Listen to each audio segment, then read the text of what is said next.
From the one and only, this is a Local 10 News Update, sponsored by FHIA, Florida Home Improvement Associates. Well, good morning, South Florida. I'm Eric Yutzi. Here's a look at your top stories on this Wednesday. A Local 10 exclusive. A woman is telling us her story after a man says he was forced to shoot her and her dog to protect his beloved pet. 34-year-old Valeria Rodriguez describing the moment that she realized that her neighbor, 74-year-old Manuel Allen, shot them after he says he fired out of fear. I saw my neighbor, my dog across the street in front of him, and I stated but questioned, like, you shot my dog? And then I felt this, I saw him turn around towards me and point, but it was dark, I couldn't see anything, and then just felt a sting. Rodriguez said her neighbor had no reason to pull the trigger. Allen fired those shots after his dog was attacked by Rodriguez's dog. He's now facing a charge of aggravated battery. Rodriguez has since filed a restraining order against him.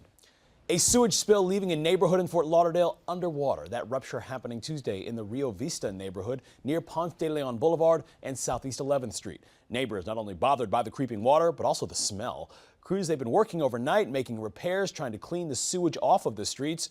We are told it is okay to drink the water if you live in that neighborhood, but there is a precautionary advisory for water-related recreational activities in the area.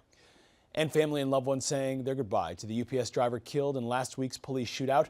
Frank Ordonez laid to rest yesterday in Miami Lakes after a long procession through the city. He was killed after two robbers hijacked his truck and held him hostage, which led to a police chase and shootout in Miramar. His family still looking for answers and will hold a news conference in Coral Gables later on today. Listen to Local 10's podcast, The Florida Files, wherever you are, whenever you want. Just say, Alexa, play the Florida Files podcast. Getting the latest episode of Florida Files.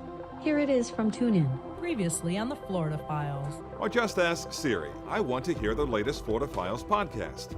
Here's the newest episode of the Florida Files. Get the Florida Files on Alexa, Google Home, or Apple devices just by saying play the Florida Files podcast. The Florida Files from the one and only Local 10. A Broward School employee receiving a 7-day suspension and sensitivity training for wearing a flasher costume to a work Halloween party. Mary Coker asked for a more lenient punishment at a school board meeting on Tuesday after the investigation recommended that she be demoted over that costume controversy.